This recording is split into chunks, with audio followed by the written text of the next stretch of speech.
Okay, we're at the Bill Clinton rally here in Greenville, North Carolina. I think there's about 12 registered voters who are going to vote for him. Actually, it's a big crowd here today, and we'll see what happens on the inside.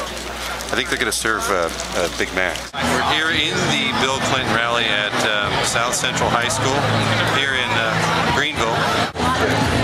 In the background we hear the music that leads up to this, and I'm not sure who it is, but it sounds like something like Smash Mouth, which would be something from the late Clinton era, probably 1998 or so, and it harkens to a more youthful, forward-looking feel, and yet at the same time it's 10 years old, which I think is the theme of the whole Hillary Clinton campaign.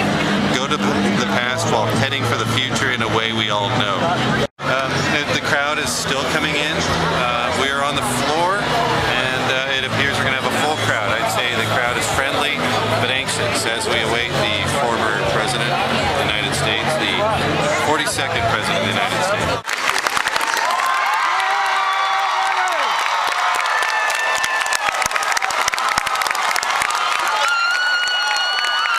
I want to thank Jasmine Flood and Josh Grice representing the students here. All the students and staff at South Central and the school district, thank you all. Give my hand.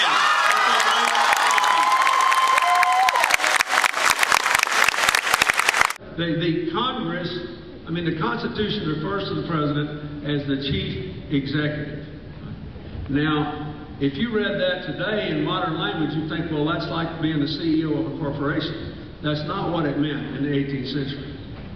What it meant was the president had to execute. He had to turn the good intentions of a campaign into positive changes in people's lives. And that's really important. And it's harder than we often think. I'll just give you an example that all the young people in this audience can identify with. Most young Americans are more pro-environment than their parents and very up to date on the threat of global warming. And it's very real, and that's why Al Gore won the Nobel Prize last year. It's a real, significant problem. Now, I think one of the major foreign policy errors that President Bush made early was to get America out of the international agreement to reduce our greenhouse gases below 1990 levels by 2012. Okay, so we know that. But what nobody else knows is this. There were a few countries that had no work to do. The countries in the former Soviet Union, because their economies collapsed after 1991, so there's no way they could not have less stuff going in the air of the deadline because they won't have as much economic activity. But let's say there were about 155 countries that actually had to try to meet this goal. You know how many of them are going to make it? 6. Only 6. So it's bad that we didn't help, but they didn't do much better. And these countries had leaders that were honest and competent and hardworking, and they did not sign this agreement in bad faith. It's just not easy in a complicated world to take your good intentions and turn them into positive changes in somebody else's life. It would be amazing. And there are unlimited possibilities. And I'll just give you one. Don't roll your eyes till I make the case. Hillary wants you to be able to get a car within a couple of years that'll get 100 miles to the gallon. You just think about that. And before you roll your eyes, let me tell you, last week I was driving across a place that needs it, Montana. You ever been to Montana? It's one of those beautiful places on earth, but 900,000 people live in a very big place. So I had lots of time to make phone calls because it's a long way from here to there, wherever there is. It was just beautiful. So I called this guy that Hillary told me about, who's one of 50 Americans right now today driving cars to get 100 miles to the gallon in town. He lives in the Washington, D.C. area. And here's how it works. His car is sort of like one of these hybrid vehicles on steroids. You know how they work, those hybrid vehicles. They run to 25 miles an hour on a battery, then they flip over to gas so they get about 40 miles in town, about 30 on the highway. This one gives everybody an extra 40 miles every day from a battery, which means it doesn't kick over into fuel until it's at 40 miles an hour or more. Once you get that, you're at 100 miles a gallon in town and about 75 on the highway.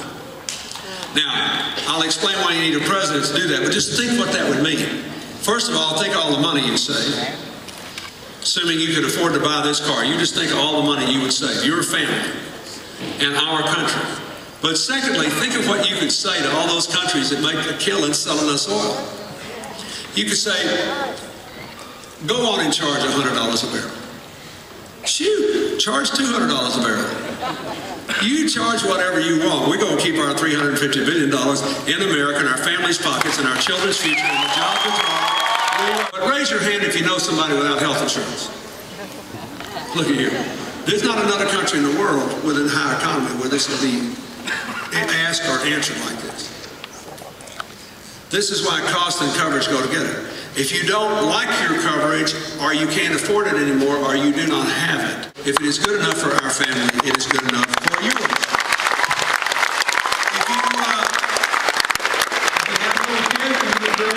I think I feel sick right now.